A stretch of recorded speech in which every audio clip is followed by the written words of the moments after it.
Hello everybody, it's Sophia the Drake Knitter, and today I am going to talk to you about lazy blocking methods. So let's get started. Are you ready, puppy? Puppy's like right here chewing on who knows what. Anyway, do y'all see my outfit? Like, what is, sorry, she's chewing on that. What is this outfit, y'all? Like, I have not been feeling too well this week. So, and it's been really cold. It has been so cold this week. And it's hard when you're already not feeling well and then it's freezing cold and yucky outside. Like, you just don't want to do nothing. But unfortunately, life goes on and I had to run errands and all that boring stuff. But today, I don't have to do anything but talk to y'all and work on some knit projects and things like that. So I get to work in my jammies and my ugly boots from last time. Hey. Anyway. Puppy's here with me. Hey, puppy.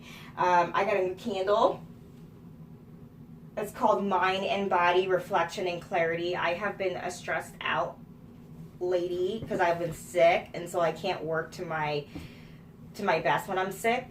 And I don't have like a cold or nothing. It's just that like I'm getting my period, and it's just like it's a doozy, okay? It's a doozy. Y'all know it's a doozy. So, anyway, the show must go on, and I just really want to talk to you guys today anyway, and we are just going to talk about being lazy knitters and blocking the lazy way. So, for those who don't know, blocking is when it's the finishing part of knitting. Are you eating the blocking materials, lady?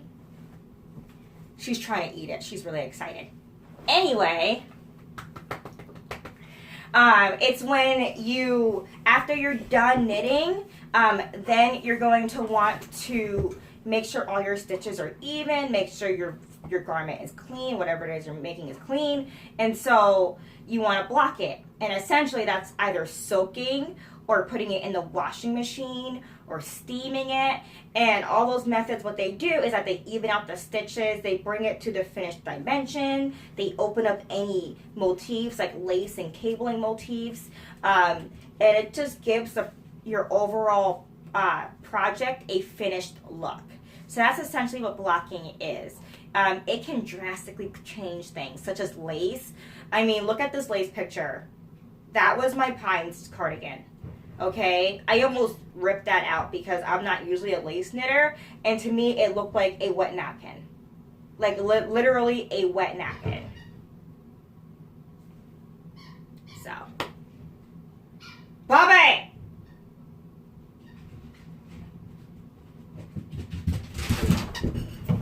Can I see? Can I see? Nope. Nope. Anyway, let's get started. Okay, sorry pups, I'm like so mean. Took away all your squeaky toys. Mommy's filming. Let's get started. So after I posted that picture of me blocking with stones, everyone told me about steam blocking. Steam blocking. Ooh, it's wet. Ew. Anyway, I don't have a steamer, okay? And I am very cheap, but I do have a $6 iron that I was going to use to iron on decals to a black sweatshirt to say the Drake Knitter on it, only to realize that costs more and it takes more time to just ordering a sweatshirt for myself, my logo on it. Like, why?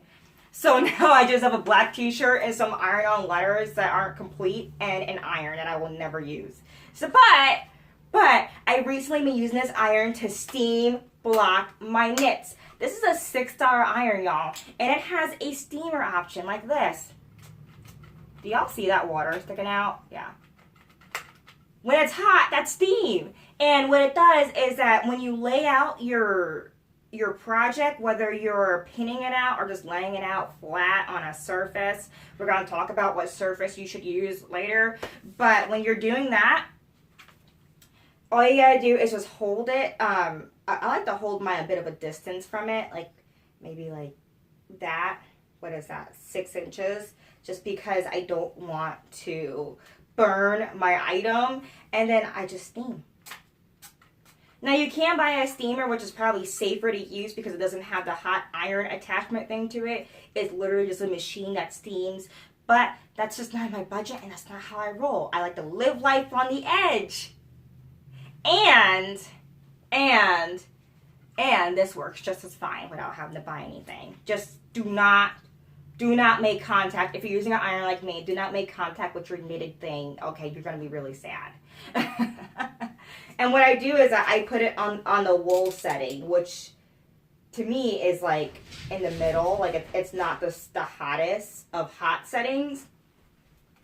And I actually use this to steam like felted wool garments as well, like a wool peacoat or something, and it works really well. For $6, it works really well. I mean, my husband thinks it's a fire hazard, and it probably is a fire hazard, but you know what? It's a useful fire hazard. Speaking of fire hazards, I'm still using my candle warmer as a heater for my coffee mugs.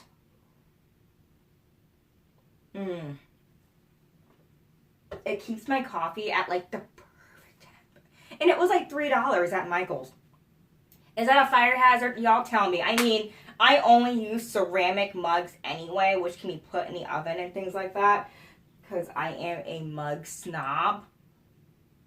So, I mean, I've never had a problem with any of my mugs. And yes, I do not share my mugs with my husband. They do not. No, we have different mugs, and they do not mingle. Ever. Okay? This teacher mug and all the kitty cat mugs and bunny mugs are mine. That was a sidetrack.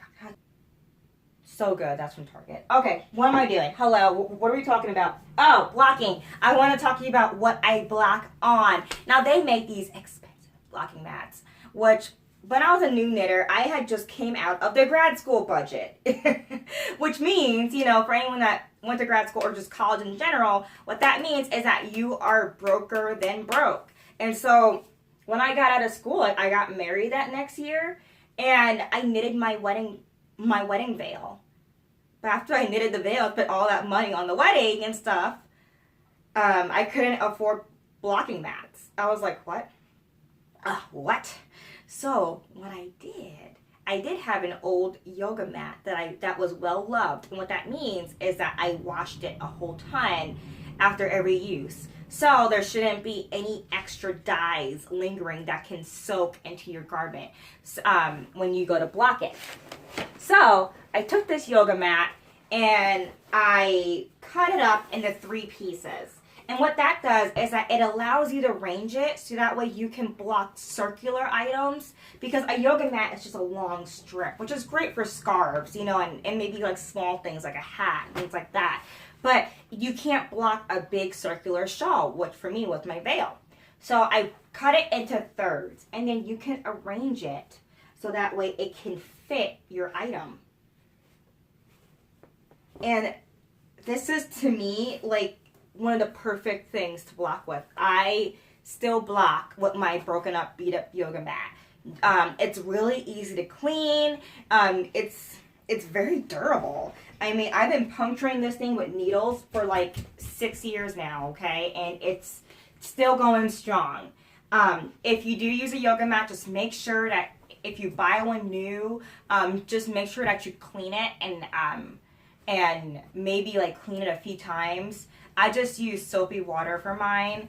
And what that does is that it just prevents dyes from bleeding out into your knits, which for a wedding veil, which would be a disaster. So FYI, if you do use a yoga mat like I do, just make sure it's either well loved and you already use it for yoga, which means you probably already clean it every so often, or B, if you buy a new one on the cheap, because these can be so cheap, right, Aria? Yeah, Aria's like, Mommy, these are like $1 on Amazon, like the cheap ones. Just make sure that you want to air it out, because the cheap ones smell like plastic, and then you also want to clean it because it can bleed, and that's a big no. That's not a hack, that's a fail then. And yeah, I still use this to this day, and like for little swatches, I'll just bring this out, like just one. Oh, it's so nice, and it makes a nice little saddle for Aria. I don't think she liked that. Okay, sorry, baby. Anyway, that's hack numero dos. Hello? Oh gosh, I'm Hispanic. I'm sorry. My grandma is like looking down at me like, no. What have I done? That was horrifying. Anyway, she loves this. She's like, she thinks there's something in my pocket. Yes, this has pockets. This has pockets. Look. She thinks there's something in my pockets because when I train her, I put treats in my pockets. There's no treats. I never did this with this on today. She just, yeah, she thinks I got a treat in my hand. I'm sorry, I don't. Anyway, this next method is one you've seen on my Instagram. I picked it up and the lid just came flying off of it. Hold on. Hold on. Puppy's like looking like, is everything okay? Alright, so this sits on my antique desk that I have in my living room. Just like this. Not all haphazardly because the top just like fell off. This piece has a lot of sentimental value to it. The jar is for my wedding. These were centerpieces I used in my wedding, like that. Not as janky looking, but you know, time has been hard for this thing. And then at the time, it had like moss and tea lights in it.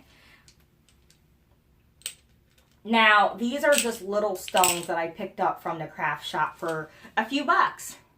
And I use this as blocking weights. Now, for those who don't know, blocking weights are currently manufactured, I want to say, is it Jimmy Bean's wool? I'm going to put it right here. But they're like 20 bucks if you want a set to block, you know, like a relatively medium-sized project. And they seem to work really, really well. So no tea, no shade. But I'm cheap, okay? I am very cheap. I'm a penny pincher. That's just my thing. Puppy, these are not doggy biscuits. These are rocks. I'm sorry. She's like, she was just looking like, it's a treat. Nope. And I just, for me, it just wasn't in my budget to spend 20 bucks. It just wasn't in the budget. But if you're like me and you're cheap and if you're trying to make sure to keep your finances in order, so maybe you can take a few vacations at the end of the year, then feel free to use rocks. These are just rocks I found around my house. If you're a decoration hoarder like I am, and I feel like a lot of knitters are decoration hoarders, then you probably have a big old glass jar of rocks at home too. I mean, if you fell in love with that crystal movement, crystals will work just as well. It'd probably be more expensive if you already got them, use them. Just anything like that. I mean, I have a ton of these. I don't know why. It's not just for my wedding. Like, I just get these when you buy little like centerpieces that you could put together yourself. You know what I'm talking about? Like, it'll come with like jars and stuff and like a platter and then rocks and things like that, and you can like arrange it the way you want it. You know what I mean? Anyone else get what I mean? Anyway, I have a ton of these, and these are like really inexpensive, and you don't even have to like buy them. I mean, kids love finding rocks. Preschool teacher here. Kids love finding rocks. And in fact, these same rocks I use in my preschool classroom. It's just a gift that keeps on giving, okay? They excavated these rocks, and then they washed them for me for my wedding. I did not use them for child labor, I swear. Anyway. Ooh, they loved it. But it's like, it's just so affordable. And they work. Now you have to make sure that... Hey, calm down. Hey.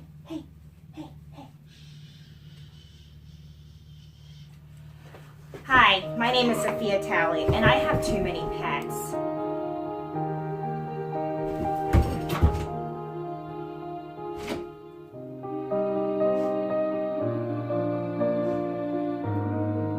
Also, it is too freezing cold to take this dog on a walk.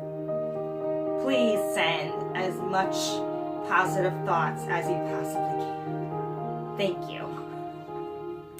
One thing with rocks is just make sure you use the heavier ones first to anchor your garment, and then you go around with the smaller ones to help lay it all flat. And honestly, it worked like a dream.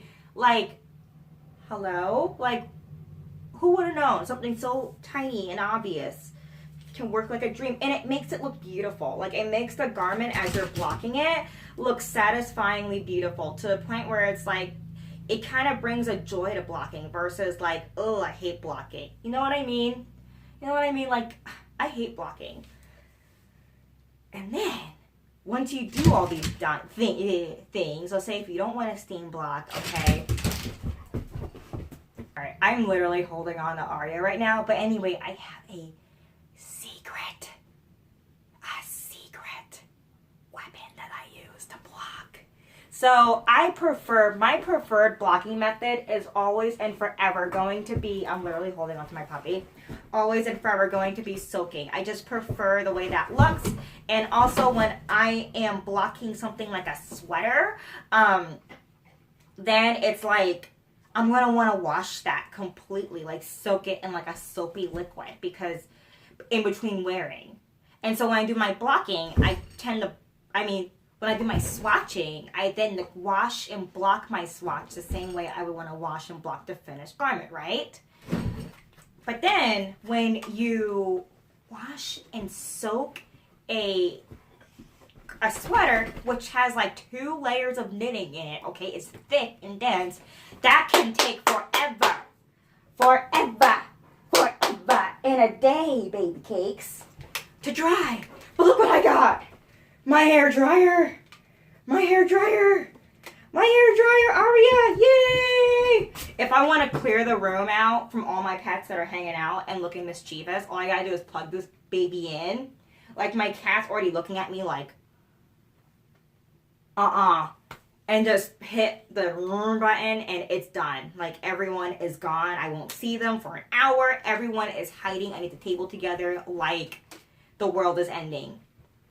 Anyway, I love my blow dryer. Now, when you use your blow dryer, there is a method.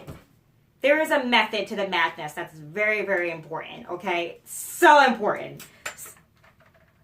Oh, gosh. This little $3 lamp cannot take any, like, contact. It can topple over in any second. And yes, it's still crooked. Oh, I love this. Anyway, this thing is like, you have to be careful. Now, I've had this blow dryer. This is nothing fancy. This is a Conair blow dryer. I've had it since high school. Okay, my mom bought it for me as like a birthday present when I was in high school, which I was like, a blow dryer? Because as you know, I mean, hello. Yeah, like my hair is just, I just literally wash it and I put it up and then I call it a day. Like I never ever blow dry my hair ever. But this thing is awesome for hand knits. And I use the same method that you want to use when you do your hair, okay? So ideally you want to use the nozzle, which has been missing forever, but I literally just found it in my mess of a room. Oh my goodness, okay? Put the nozzle on there. There's like dust all over it. Oh, the concentrated nozzle helps prevent damage. Same thing with hair. You don't want to use this without the nozzle because it could then damage the fibers. Remember, we're using wool here and other natural animal fibers. It's not too much different from what we got up top, okay? So same rules apply. Also, you want to make sure when you use this with the nozzle that you don't just stay stationary, okay? And then do not very slowly like do that as what you would think you want to do when drying something. You want to move it up and down or side to side as you work your way around the garment. So I'll start, say this is like a garment in my hand. I'll start at the tip and I'll move it side to side like that. And I'll slowly make my way all the way around my hand like that. What that does is that it keeps the airflow moving.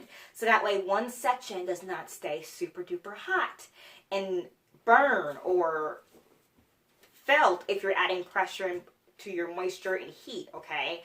And the only way something could even felt if you do this is if you're holding it like down and pressing on it and doing it. Don't do that. When you're blow drying your knits, make sure that you do not touch it.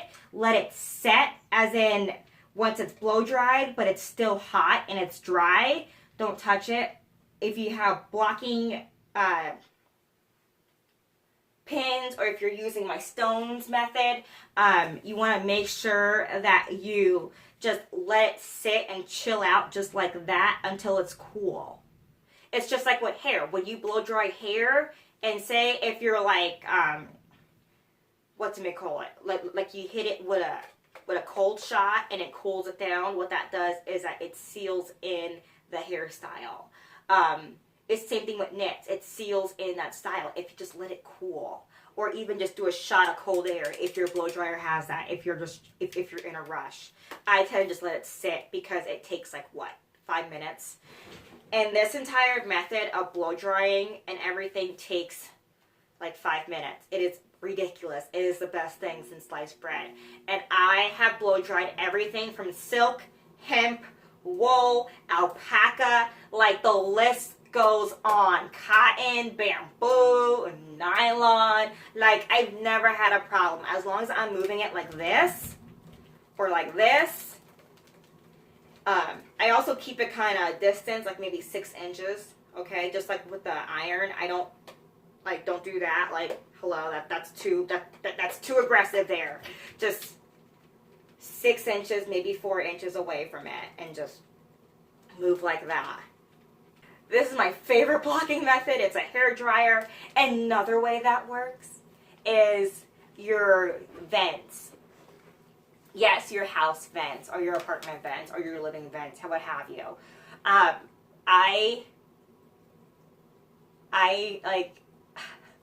I've hung up things like socks, and I've hung up like tops and things like little stuff like this. This top, I hung this up on a clothesline in my office above my vent. And this thing dried in absolutely no time. I blocked it and I dried it in the same day I wore it. Yes, I did. And this is cotton. Cotton stays wet forever, y'all. And, hello. And it's just stunning. Like, like you would never know. I mean, sure, it's been in a drawer all season because it's cold outside. But, you would never know that when I wore it, of course, that I blocked it upside down and wore it that same day just because I blocked it over my vent. And whether it's AC or heat coming out there, my stuff gets dragged. And yes, after I did block it, I did hit it with a hair dryer just for measure, okay? Like, you can never be too safe. Bada boom, bada bing, it was done. It was amazing. So anyway, those are my 1, 2, 3, 4, 5 hacks for you. Apparently it's 5. Thank you for sticking with me this long, and I'll catch y'all later. Say bye, Aria. Bye! Oh, she did not like that. Whoa!